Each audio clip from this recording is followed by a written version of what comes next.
और अब हम जिस खबर का विश्लेषण करेंगे वो आपके पूरे परिवार की सेहत से जुड़ी हुई खबर है। आपको जानकर हैरानी होगी कि आपके भोजन की थाली में से जरूरी पोषक तत्व गायब होते जा रहे हैं।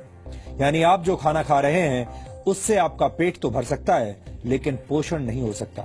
नेशनल इंस्टीट्यूट ऑफ न्यूट्रिशन ने इसी वर्ष एक फूड कॉम्पोजिशन टेबल तैयार किया है, जिसके आधार पर इंडियन डायटिक एसोसिएशन यानी आईडीए ने भारतीय थाली से जुड़ा एक रिसर्च किया।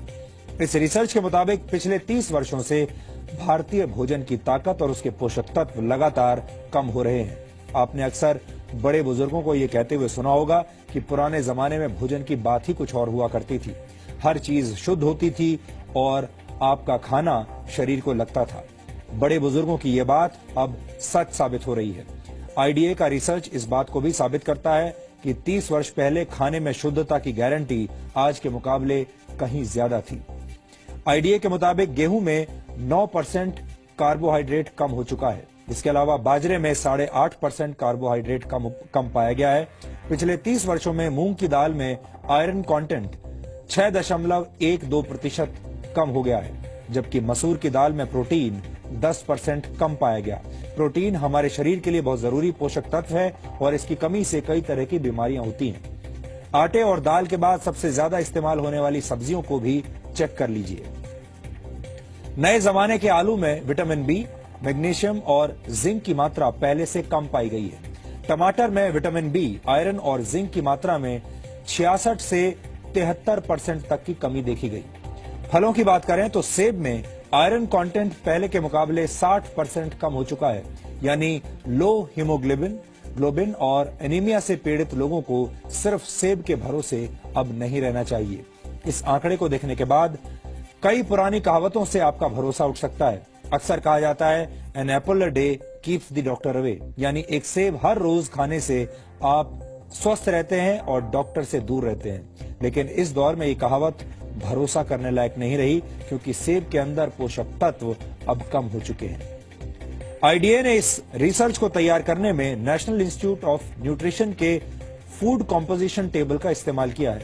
एनआईएन ने 528 तरह के खाद्य पदार्थों में मौजूद 151 पोषक तत्वों की जांच की है। इस इंस्टीट्यूट ने 30 साल पहले भी एक फूड कॉम्पोजिशन टेबल तैयार किया था और उस समय के खाद्य पदार्थों में न्यूट्रिशनल वैल्यू आज की तुलना में काफी ज्यादा थी।